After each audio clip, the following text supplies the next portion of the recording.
Hello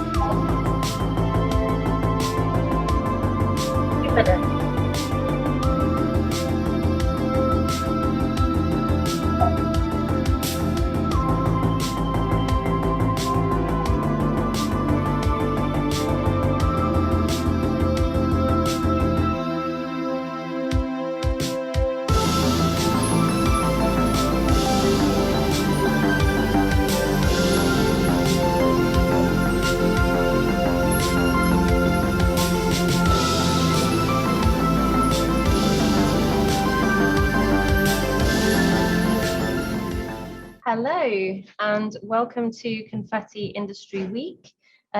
Welcome to your session with Maggie Mojsiejuk, who is Confetti alumni, and she completed the games production and games technology courses with us in Confetti. So Maggie really made the most of her time with us at Confetti as a student ambassador, student mentor, global lounge assistant, and also Student of the Year in 2019.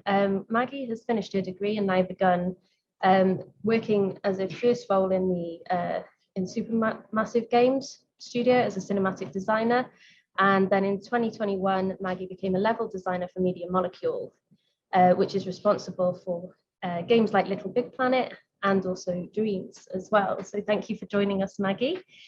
We are currently broadcasting from the university where we've got a whole bunch of students who are completing a game jam behind me. This game jam has been running from 9 a.m. this morning, and it will be running till 6 as well. And each of the teams will be making their own individual games. And I know Maggie's going to talk a little bit about how taking part in events like game jams can be helpful to getting into the industry as well. So in terms of an industry week, this is the 16th Confetti Industry Week. Make sure that you book onto any other events and talks that you would like to attend this week as well. And the talks from this year and also last year will be available on demand on the website as well. So if you have a look on the Industry Week website, there should be an on-demand section for you to look at. If you do want to share any of your experiences, please hashtag that with hashtag IW22. And also there are prizes for you to take part in if you do hashtag your content with that work as well. So without further ado, I'm going to pass over to you, Maggie, to take the reins. Thank you. Thank you so much. Okay, can I share my screen right now? Yeah, we have okay. Up on the screen and you can share your presentation. Everything's working? Yes.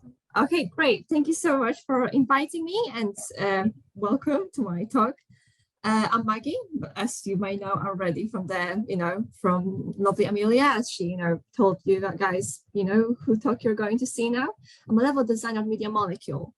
And well, back in the day, and by the way, before we start, happy National Women's Day. So yeah, happy, Women's Day for everyone. I hope something nice will happen to all of you and you'll have a lovely day. But okay, let's get back to the talk. So today we'll be talking a little bit about me and who I am and what I did back at university. And then we'll have a chat about the game jams and other stuff, other opportunities you can take when you study, especially the NTU, and how to make your time at uni like more productive and stuff like this. And then at the end, we'll have a short chat about applying for games as a game designer, applying for jobs as a game designer. Sorry, I'm very nervous. And how to get a job, basically. So I'll give you some portfolio tips and stuff like this. But yeah, let's start from the very beginning. That's me. I was a student like you at Confetti. I graduated in 2019, and after I finished, I joined Supermassive Games. And well, I was a student just like you back there at Confetti. And as you may already know, during the time at uni, I took part in a lot of stuff, a lot of like extra activities, projects and stuff like this. So yeah, that's me. When I joined the party at Confetti on the like first day when I came to England, like one of the like very first like days I came, and it was very crazy to like see everyone and meet everyone. And that's me on the gamer. Like a few months later, probably you guys all have like gamer this year for Industry Week. But yeah, I was part of gamer. That's me on the doing stuff for the global launch. I'll be speaking about that later a little bit as well. That's me doing a lot of other stuff at the university. I was a student mentor. I was doing stuff on the open days. I was also on the global launch. So I was, all over university basically during my time there.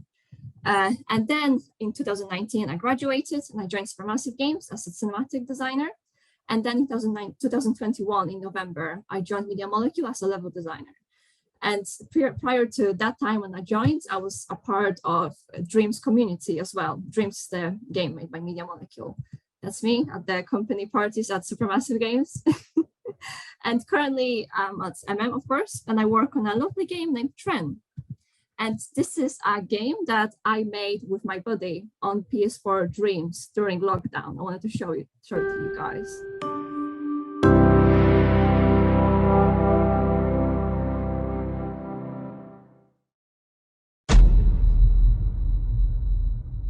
The Psycho, the Insomniac Killer, you got her. I was supposed to meet her at the Wanderlust Diner downtown. I missed the date and I was there. I'd never see her again.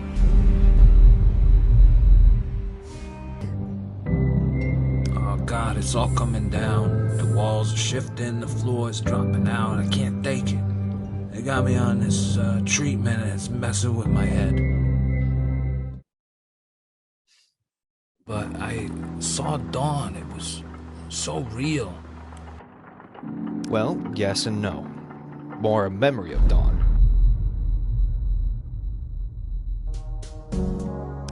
We meet again in a strange place. Got myself one of these new police scanners. I'm not interested in any murder mystery. Too taxing, and right now, I can't handle much more.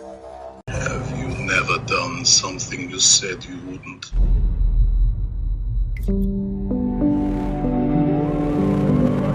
Yeah, that was it. So I was working on this prior to being hired by Media Molecule. So I'm very proud of that. So I wanted to just share it. Sorry, I need to go to the next slide. Okay, so before we start, my talk is based on my experience and talking from university to industry professionals and obviously my own friends, and all of the opinions I'm sharing, they are my own. And okay, so what to do during university? How can you make your time there a bit better and make you more employable in the future? So before I start, talking about all of this, I wanted to just say that have a good time, because I speak about a lot of stuff I'm doing here. And I just don't get the idea that I was just studying all the time and like doing stuff all the time. I was doing a lot of things, but also I had such a great time at Confetti and NTU. And I am massively grateful for that I could, do all of this stuff and also find the balance between doing everything and also having a good time. Okay, so what are you doing now? Having a game jam, right? So one of the things you can do at university is joining game jams and also hackathons, but I'll be speaking about that a little bit later. But basically, I'm sure you all know what the game jam is, but if you're joining from live or not from the room, basically you make a game like a very short amount of time, which is usually 24 hours. Sometimes they take a week, sometimes a few hours only. So it all depends. But basically, the basic premise is to make a game in like short amount of time, not a lot of time. So it's all kind of rushed, but also in the same time, you usually have some kind of theme and you follow it and you have a team. So you all just work on this one piece for some amount of time and you put like a lot of effort into it. So, and why are they actually helpful? So, well, it's very obvious that you learn new skills in a very short time and you meet with other developers and they can share their insights on different stuff and how to make things for video games. You basically develop a lot of different skills. I learned Photoshop, some parts of programming, putting like LED lights onto like Arduino board, just so many things. And when you go there and you're around people, they're all usually very supportive and they'll like help you and teach you how to do stuff. And it's like very good. And also my favorite part, designing a game where you have a lot of like limitations. Because quite often, even if you go to the game jam and let's say you prepare what you want to do, and then something breaks and like beyond fixing, and then you basically change the idea of your game or the design of the different mechanics around how to make it work with that bug that you just cannot fix. So yeah, that happened a lot. And that teaches you a lot about video games design, basically.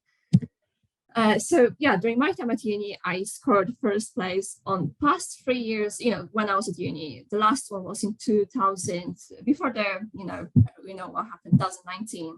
I think that was my last game jam at hackathon at Hacknots. That's basically a hackathon organized by University of Nottingham over there. But obviously, even if you're a trend student or student from wherever, you can sign up and join them. And I strongly recommend, because it's like locally, you go there to Uni of Nottingham, you get, free food, you meet developers and stuff like this. And yeah, I also went to many different ones. I went to Brumhack. I think that's the picture on the far right. I went to Cambridge. I didn't score anything there though. I went to many universities, and it was so good and very beneficial, especially in the case of hardware and programming and working with programmers. That was a big thing. So yeah, so here I'll be talking about that. So what I learned during this time. So of course, I learned how to work with programmers, which is obviously there's a lot of them on hackathon, especially because hackathons are more focused on making your projects with like crazy hardware. So when you usually go to a game jam, you get like, I don't know, Unity or Unreal Engine or RPG Maker or whatever. But there, you usually use like the primary thing you pick for your project is hardware. So you basically make like a games based on hardware. So for example, what we did, like we had multiple phones once. So we created an app that kind of like connected them, and then you could play like ping pong or golf or whatever. Once we had 3 monitors and some other like equipment like this, and we made, we had Leap Motion, here we go. And we plugged Leap Motion, and then you could like basically use your hands to control a spaceship that will go like kind of like Space Invaders style. So you learn how to work with those people. And obviously quickly changing the design for different projects according to what we have and what is changing. So that also, in this case, it also counts towards the like hardware. Like so sure, after this slide, there will be a project I worked on the last one I went to in Hacknots in 2019, yeah. And on that one, we had a lot of issues with hardware and we couldn't get it to work. So we had to like quickly change a lot of like stuff because we couldn't like, basically we needed some solder, but we couldn't solder at university. So we're like, oh crap, so we couldn't make it like that. And yeah, of course, you work under pressure of time, which is very good skill to learn, especially if you are very nervous about your work, because sometimes even in the industry, you have to deliver some stuff. And obviously, like, some people bring part of the work done, and then some other people like collaborate with them and help them to get this one piece to work. You cannot be very critical of what you are doing and like never release anything or never like give away the assets you're working on. Like you need to learn how to do that and not be so critical. I know other people who went to game jams and they were very nervous about like, oh no, I couldn't do art because I'm so bad. But it's not really about being good or bad in this kind of events. You just have to deliver something and people just sit down and work on the assets. And even if they're like, I don't know, I wouldn't say bad, but even if they're not exactly how they would like them to be, they're still delivered and they put in this work and they close this chapter and they make this game and then they can look at it and later, like they have this experience basically. And then research, amazing. So yeah, you do a lot of research. You have to look up how to do a lot of stuff online, especially if you are new to certain software, to certain like game engines, certain hardware. You look up stuff online all the time. And of course, working in a team, that's obvious. So, you've got your team. And by the way, I know some people, I think, asked questions, but I'll be responding to any Q&A later after the session. So here is the, hardware game we worked on in 2019 on Hacknots. So basically, this is a bomb, but it doesn't like blow up or anything, so don't worry. There's like some sounds and it like ticks. And basically what you do there is you have, it's kind of like keep talking, nobody explodes, but you do it on your own. You use a camera and you use some AR hints on the bomb to look like basically you hold the bomb and then you hold your phone to scan it around for clues. And then you know which buttons to press or which stuff to do basically. And then you either make it on time or you don't. If you don't, it just, makes a sound effect and that's it. And yeah, that was the winning project that year. I'm very proud of it. Okay, and then after working on hackathons for so many years, I made this myself for Halloween one year. I basically got Arduino boards and plugged some, LEDs into it, individually addressable LED lights. So I could make this cool board from Stranger Things. And I did like on my own, just using the knowledge I learned during those times, you know, when I was at Hacknots, Hack, and all of those other hackathons. I'm very proud of it. It worked fine. Obviously, should probably make it a bit nicer than just you know, machines. But yeah, maybe one day. Okay, next slide. Okay, and here is where to find this kind of events. So of course, itch.io, a lot of game jams are happening there. And also Global Game Jam, that's the Unreal Engine game jam that they do, I think once a year, I'm not fully sure. And if you're interested in hackathons and how to, you know, do the hardware stuff, that's Major League Hacking. So you can just type it in Google, you'll find something. They post their events there. And usually, I mean, at least back in the day, you had to grab a ticket to get there.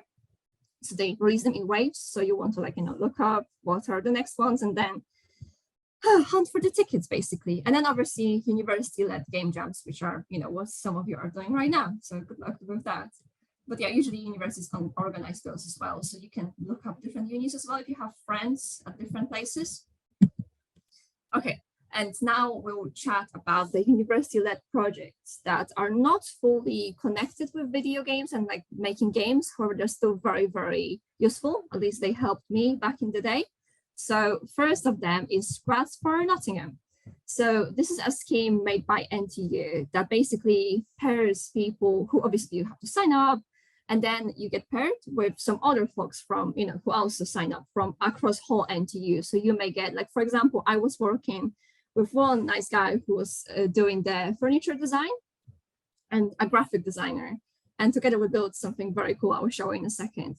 And basically, when you got your team, you're being matched with a company in Nottingham, and then they send you a brief on what to do, and then you do it for 2 weeks, and it's like fully paid, and you go to their, I mean, at least back in the day, you went to their office and you help them, they helped you do it, basically. So this is my lovely team. We were working in the NTU's workshop.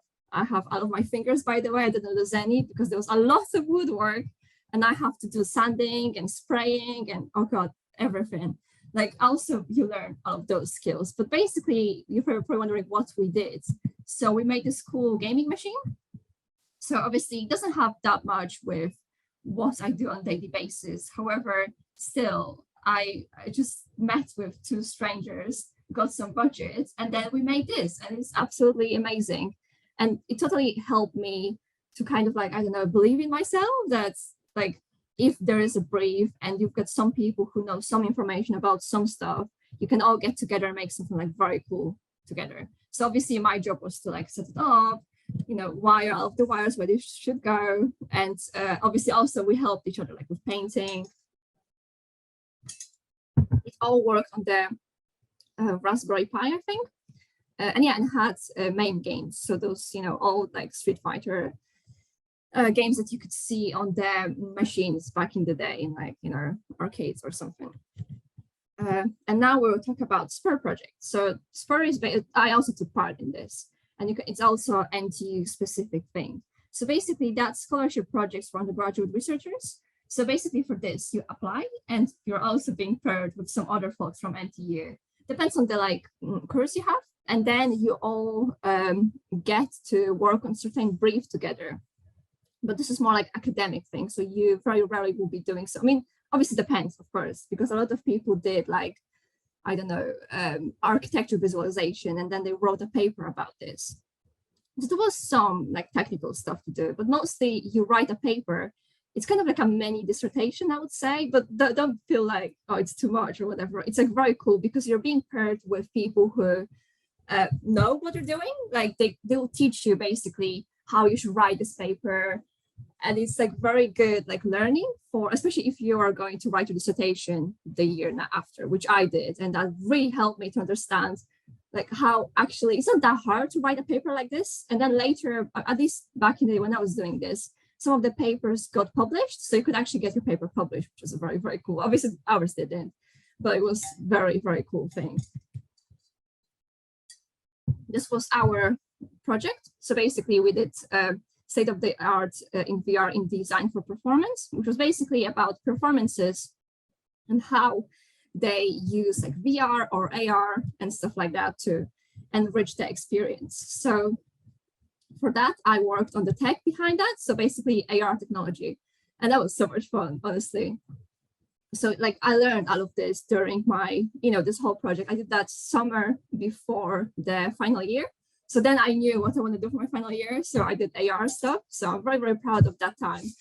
And yeah, I put this all together. And basically the poster we made, all of those like little lightning thingies, they were like AR codes. So you could scan them with your phone and see what we were talking about. So there's, for example, description of Google Tango back when it was alive. And then basically you have like a video about what was Google Tango, what they were doing with it, stuff like that. And yeah, that's obviously very obvious. So if you're at university, you or someone you know may work on a personal project. And I believe it's better if you join someone or get people to join you, because then your project gets way more like serious. Like, if you guys in a group are doing something cool, it's like it has way better chance of being like recognized, and obviously way higher chances of like being like a fully finished cool game. Like, everyone contributes and you all create something like very special. So during my time at uni, I worked on this game called What Divides Us, which obviously later were like a massive part of my portfolio, and that really helped me. And I got some people to help me with that. And also I got some teachers to actually let me go and like recruit some of the students to like help me deliver some assets. And they wrote, I think, some of their like assignments based on that. So I'm very proud of that. So I'm happy I did that. And it obviously helped me a lot.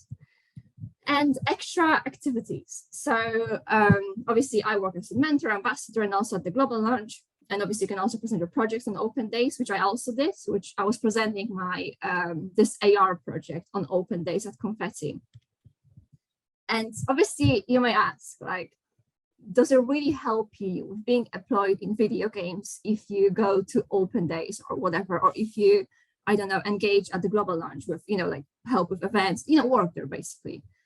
I mean, it depends, obviously. Like for me, it for sure helped because it boosted my interpersonal skills. Like I'm so much more confident in like my skills than like when I was just like a normal student, never helping with open days, never doing anything. I got into that kind of, I don't know, rhythm of like going to different events, helping with them, helping everywhere. And based on that, I for sure built some kind of like, I don't know, like people knew that I am serious about what I'm doing. And I am like, if I will say I'll do something, I will do something. I'll be there, I'll help, I'll do whatever I can to make it work. And obviously that massively helped me to get into projects such as Grads for Nottingham in the first place, because people knew me at university. They were like, oh yeah, if we put Maggie on the project, she'll for sure be good and she'll do what she's supposed to do.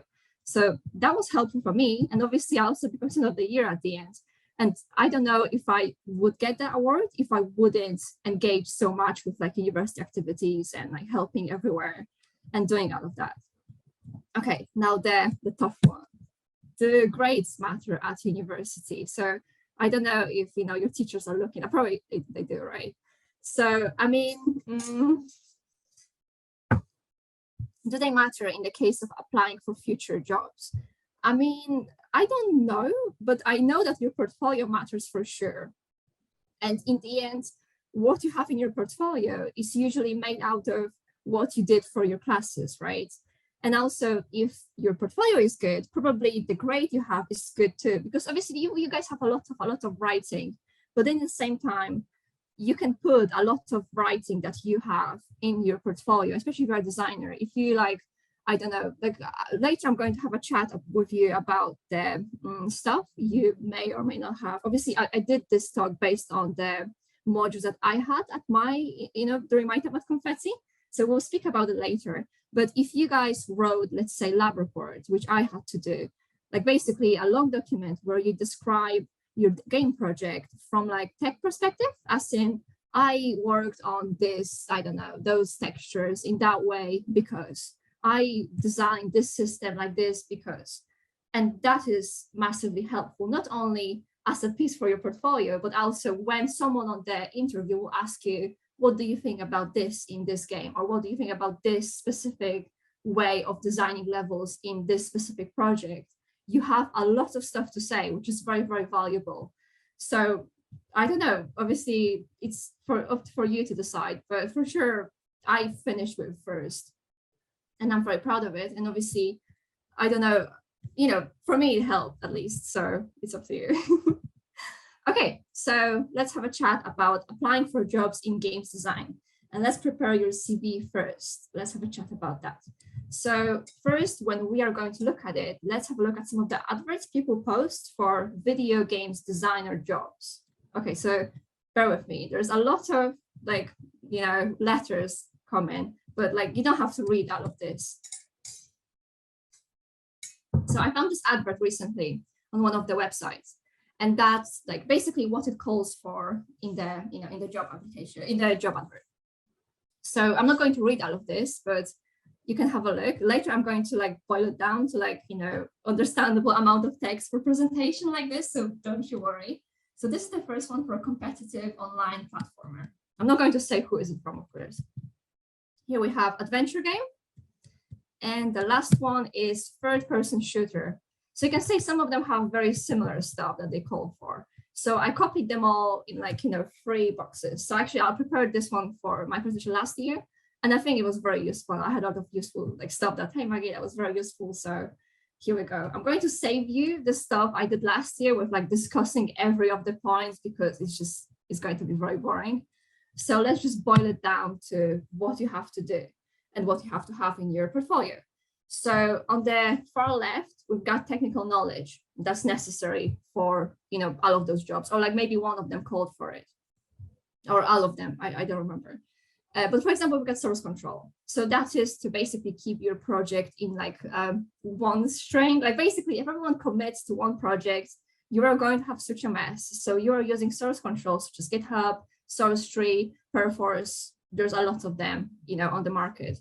But I recommend SourceTree and the GitHub big files, I think, for Unreal Engine, but you can have a look on that online. But basically that helps you manage your project and keep it basically clean of people changing the same files at the same time, if that makes sense. And obviously you can easily download only the files that were edited in the last, whenever you pull from the server. So it's very useful, especially in the industry, totally. Then we've got other technical knowledge, which is Unity or Unreal Engine 4. And then obviously experience in making a game. So that's the technical knowledge that's necessary for those jobs. Then we've got other skills that are necessary, which is, passion for games, teamwork, being independent, and ability to learn, stuff like this. Good communication. And then on the very far right, we've got design skills necessary, which is game structures. You need to understand and to write about them. Documentation, which probably you did at university when I was talking about, the writing you guys do. And different design techniques, such as flowcharts, diagrams, stuff like this. And also I left on the top stuff about the experience, or when they call for, hey, you have to have 2 years of experience or stuff like this. So I just quickly want to address that. So should you apply for jobs that already call for experience? Obviously, when you graduate, you're not applying for senior positions. You're not applying for principal or, I don't know, director or whatever. I mean, you can, but I don't think you'll get it. I'm sorry. So you probably should think about it. So when I was at uni and when I was sitting on the chair looking, watching presentations for the industry week, I heard this question a lot, and a lot of people said that you should, because what's the worst that can happen? They'll just say no. And well, I applied for many jobs that require 2 years, 1 year. I mean, I wouldn't apply for those +5, but I applied for those that says game designer or junior game designer or junior level designer or, stuff like that. And well, I got my job. So in the end, I think it works out because, they just say no, and that's the worst that can happen. So I would say yes, but always not apply for senior positions, but yeah. Okay, so since we boiled it down into this, so let's have a look at what you may have in your portfolio. It was up to date when I was doing it, and obviously it's that's what I did at the university. So we had game design document for game design module. So I don't usually talk that much to people, so I need to have a lot of water. Okay, so GDD, so game design document for game design. So documentation about, the mechanics you have in your game and like other stuff, filled with drawings, charts, designs for characters, stuff like this. Then game project for game design module, playable game, hopefully. Mine wasn't playable at all, but still I had, a game made that could be made playable, and it was in the end. So, then we've got lab report for the game design. So that was the one I was talking about that describes kind of like the technical view of your game. So how you prototype your stuff, basically. And then the final one, 3D environment for the 3D work for post-production log. So that's a bit different, but still I added this because it was a part of my portfolio when I was, at university. So let's imagine that that's what you have. So this is what we have, and this is what we need. So the first far left, technical knowledge necessary. So if you ever work on university group project with other people, use source control, like look it up. Like obviously you guys can juggle around like a hot potato, the latest build that some of you saved on your PCs after working on it for like one day, but you don't want that. You want to like approach it from like a more like professional angle. So if you're working a group project, get source control if you haven't already, of course. So you can get that, and obviously you'll get prototyping in Unreal Engine and some experience making a game doing this basically. Then other skills necessary. So passion for games, teamwork, communication, all of this. So then your experience. So, I mean, come on, you must like games a little bit if you pursue a degree in games, right? So teamwork, that would come from the group projects you may work on. And then, of course, university requires a lot of being independent and wanting to learn and doing research and all of this. So you can use this as an example when you'll be applying or writing a cover letter or whatever. And then design skills necessary. So game structures and documentation and using different design techniques. So if you work on university projects, you have this kind of knowledge and this kind of skills for sure. Like, for example, doing research on different game structures and different for your lab reports, different techniques used in making video games, basically. And of course, documentation. I'm sure all of you at least once wrote a GDD, like game design document, where you describe everything that your game will or may not be in the future. And of course, you'll get any feedback based on that. So make sure to add that to your portfolio. And of course, any cover letters you have, stuff like this. Obviously that should go together with some visual stuff, such as flowcharts. I'm going to show some later, and white box for the levels and different stuff like this. Okay, so basically, when you are applying for jobs in the industry, that's at least what I did.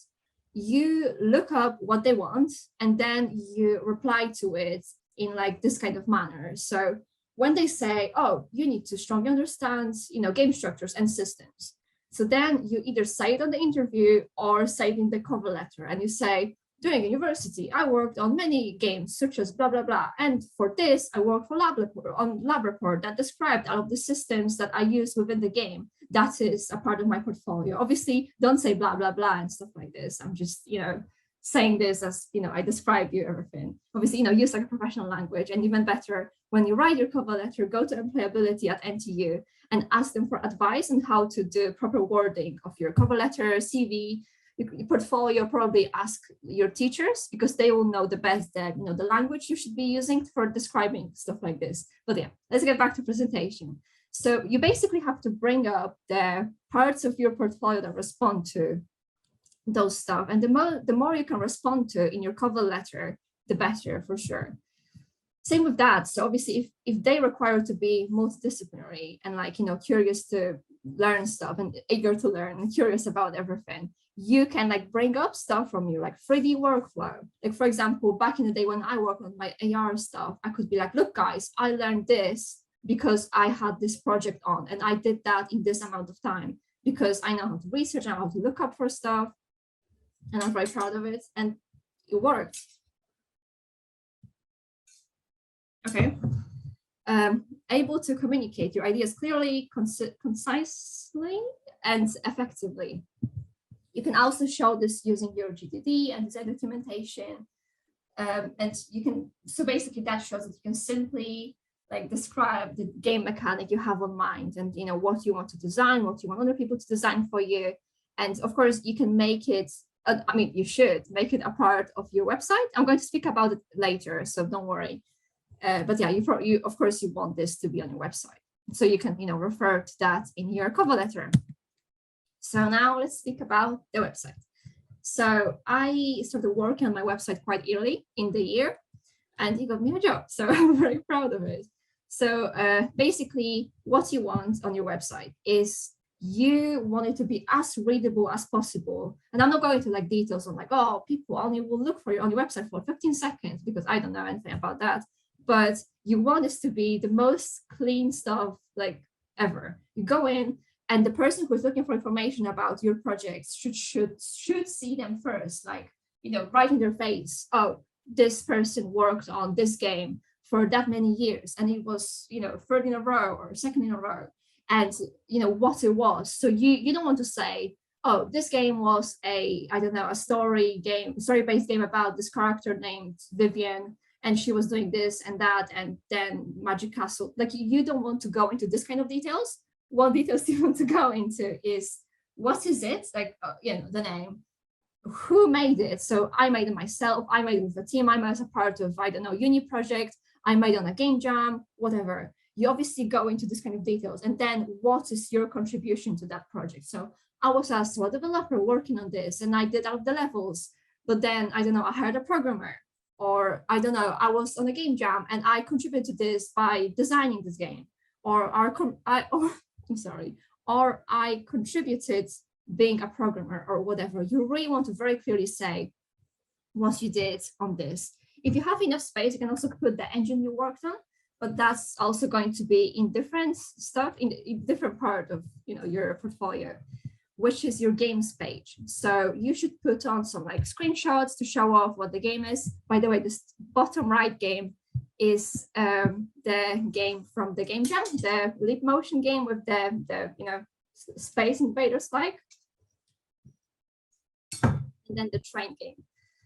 That was the golf one, actually. So it had a train, but it was mostly about golf and the phones. So yeah, you want to show it off, and then you want to have a small overview of what the game is, what engine, what platform, what tools you used. Like, you have to be very precise, because people will be looking for those keywords like, oh, level design. Okay, that person is good with level design. Or, oh my God, Photoshop CS6. I'm looking for someone like this. So they will straight away find the info they're looking for. And then design goals. So that's quite important. So you basically say what you worked on in this project. So obviously you say I created the UI, I designed the world, I designed this, I created the story. You really want to be clear on what you did on the project. And this is also a part of this, the games page. That's, for different projects you work on. And then you also want to add a lot of visuals to it. And I know that, for example, those, the flow charts, they may not look as professional as you would want. A lot of them are just a sketches you do of the story or the mood boards or whatever, but still they show that you're able to show your designs, like your thought process on, what you do. And then you really want to present it to people so they know, what kind of work you're producing. And that's it for me today. And I'll be taking any questions. And thank you so much for inviting me. Thank you so much for, attending my talk and listening to my rambling for 30 minutes. Thank you so much. And I'll be happy to take any questions. I just need to get some water, if that's okay.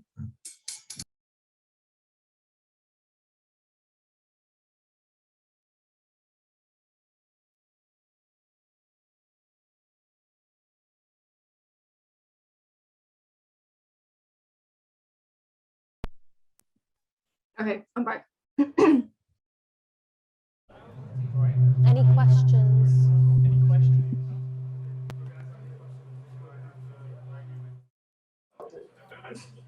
Hi, Maggie, can you hear me? Yes, I can hear you. Fantastic. I've been mic'd up now. I have a proper mic. Oh, that's very good. So hopefully it's a bit more clear. Just had a question about time management and about how it changed from, if it has changed from when you were at uni to now when you're in your job, and whether it changed between roles as well. Because I know that you moved from one job to the other. So the question was, did you use any particular time management softwares in uni? And what do you use in your teams now? Okay. So when I was at uni, I used amazing calendar, Google Calendar to be exact. I was putting out my meetings I was responsible for and deadlines I had to, follow for certain time. Currently, I use Notion to keep all of my meetings and anything I have to do for my work or private life. And to be very honest with you, when I was at university, it was a big weird jump when I got hired not that long after I graduated, because till the day I graduated, I was like, global launch, do this, open days, portfolio stuff, all the time stuff. And to be honest, my life, and obviously I'm in the industry for almost 3 years now, 2 years and something. And to be honest, I never had such a busy life like I had back at university. So you may feel very overwhelmed, but I feel like university is kind of a big sprint you do when working on a game for multiple years. It's a slow march you do every day, you commit to it. And there are different kind of scales of project, but for sure now when I get home after I don't know, 5:30, I open up games and I play games, and I have so much time to do hobbies and work-life balance or whatever. And it's so much different than what it was at university, because I was very, very, very busy, and I was just grateful I could sit down and play Zelda on my Switch, because I just didn't have time. So obviously you need to manage your time, but also what I want to say about time management, I feel like when you have less time to do stuff, I mean, at least that's how it works in my case. When I sleep less, I sleep better. Or when I don't know, don't have that much time to work on certain projects. For example, I've got multiple ones I have to deliver. I put way more effort when I sit down and work on it. So in the same time, because I had so much work to do, I feel like when I was working on anything, I never procrastinated. I just sat down and wrote what I had to write, or design what I have to design, basically, without any kind of I'll just change the music, I don't know, empty the dishwasher. You know what I mean? You work so productively when you have less time. And at least for me, it really, really worked out. And I hope it answers your question. Yeah, that's great. Thank you. Sorry, I realized I didn't have my video on. It's still talking to the voice. I see you. The side of my face, strangely, yeah. So I've got another question here from Anita that says, hi Maggie, could you tell me a bit more about how did you manage your time between all the activities you did during uni while not neglecting your studies either? So I mean, I think I replied to it now. I was just lots of time questions. Yeah, every time I had in my life at uni, I was going with this massive backpack everywhere, having my laptop. And then when I had oh Becky, oh no, thank you for a nice comment. I'm sorry, I just got distracted. I need to read it in a second. But yeah, I just want to say thank you for Becky. She massively helped me when I was at university, and I really appreciate her help. And her employability is just, oh my God, they're great. But sorry, so time management. What was I saying? So Anita had asked about how you managed all of this extra stuff. I remember. Without neglecting your studies. I took my stuff everywhere, and when I had I don't know, meeting with someone at a certain time, I went to NTU, I sat on the floor and I pulled my laptop and I worked on it. And because I had so little time, even time like this, an hour between certain activities, I spent working on the, I don't know, written work or whatever I could do on the floor. If I have a table, I would, I don't know, open 3ds Max and do some stuff like this. But I feel like we have so much hours in the day that we don't really realize. For example, now when I see someone at 5, at 2, I'm oh God, I'm going to see someone. I'm going to get dressed. Oh, not this. I'm going to wear this. And I just you know what I mean? I've got so much time in the day. But if your activities are spread across day in hours in between, you don't really do much in this 1 hour you have, because you're oh, no point turning on Sea of Thieves because it's just 1 hour. No point playing game because it's just, I don't know, 30 minutes. But you lose this time. And I never lost it because I had my laptop at all times, everywhere. I'll pull out my laptop and just do work wherever I was. Also, I was very, very lucky to be able to work at a university as, global lunch, open days, everything, because they also really well match with your, what's the name, your schedule at university when you have classes. Like, for example, if we had important deadline and at the global lunch when I worked there, and we say, hello, we've got this deadline, I really need to focus on my work. They were like, yeah, that's fine, no problem. Obviously, I wouldn't have shifts that week, but they were very, very understandable. And they were able to basically move my shifts for later. So I was just using any time I had. That's a good shout, that is. Working with someone related to the university so that they're aware of your deadlines and respectful. I've got some messages, some technical messages from Toby. So is it important to have knowledge in as many different source control softwares before getting a job, in case various different companies use different source control, or should you just focus on learning one? I mean, if you know how to use one of them, you basically know, the basic savoir vivre of, source control. If someone has the file, don't change it, or, usually this doesn't let you, but they all work on similar premises. So if you know one, you will more likely be able to work with all of them. And also, different companies use different ones, and they wouldn't expect you to be super pro. They're probably anyway sit you down and with other people who just join the company and show you, hey, this is how you manage the source control, so they are sure that you won't do anything silly. So it's also in their interest to make sure you know what you're doing. So, but yeah, stick with one. That's obviously, it also depends what kind of project you're working on. As I said, basic GitHub won't be good for Unreal Engine 4 projects because they're quite big and you can clog it very easily.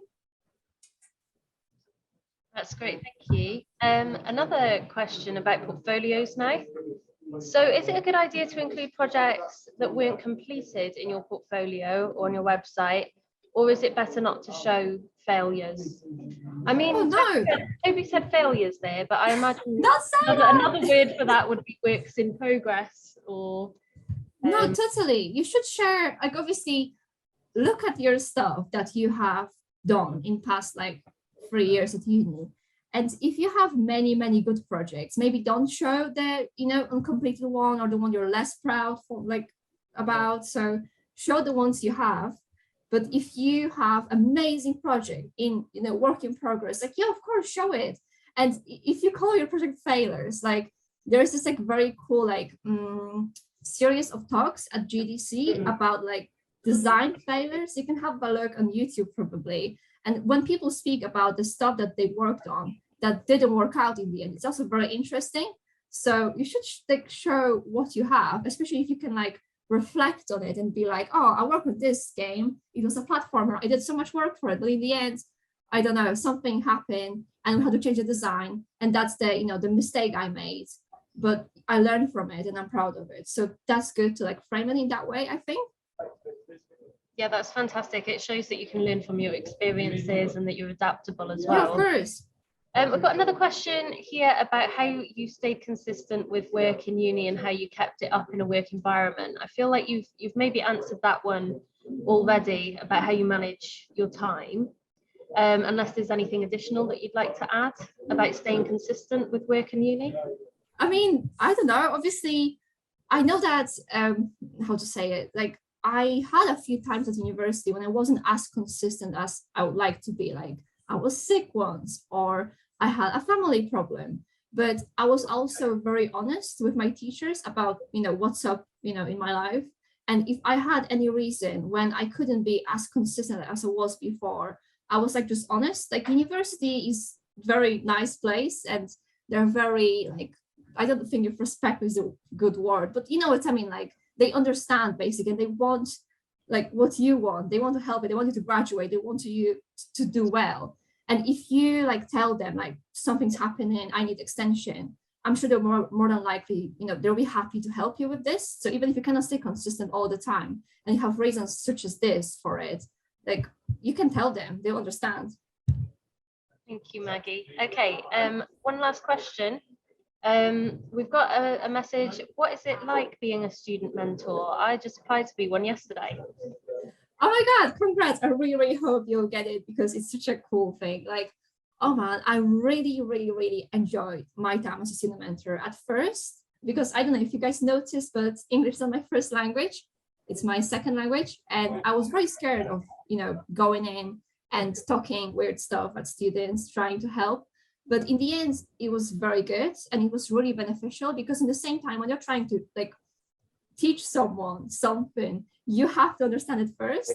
And at some point, someone asked me like, oh, Maggie, why this is like this? Help me, please. And I didn't know like, why is it like this? So I was like, okay, come sit down. So he sat down and I was like, okay, type. Why is it like this in Google? And then we both found like, why is it like this? So you learn a lot. And obviously you have to learn to be able to teach it. So you raise your own skills and like get better at different stuff.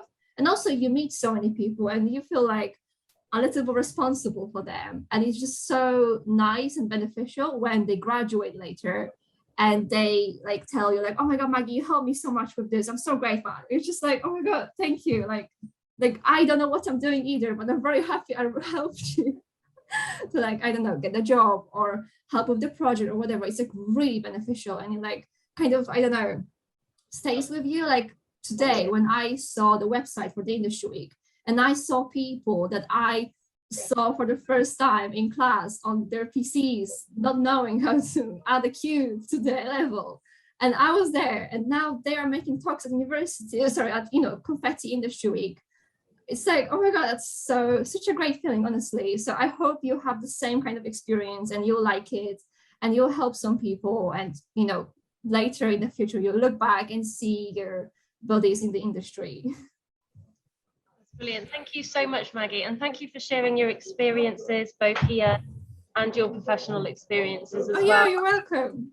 And also, as it is International Women's Day, being such a fantastic thing for our existing students as well and alumni. So I think that's us done for the day. That's great. The recording of this event is available. It'll be available to watch on demand as well on the website. So make sure you get yourselves booked into any other Industry Week talks that you would like to attend. Thank you so much again, Maggie. And thank you for inviting me. Yep, keep an eye on the Game Jam online, guys. There's a stream for that as well, and we'll have some good games at the end of this International Women's Day Game Jam. Got some thank yous in the chat. Cheers, Maggie. Oh, you're welcome.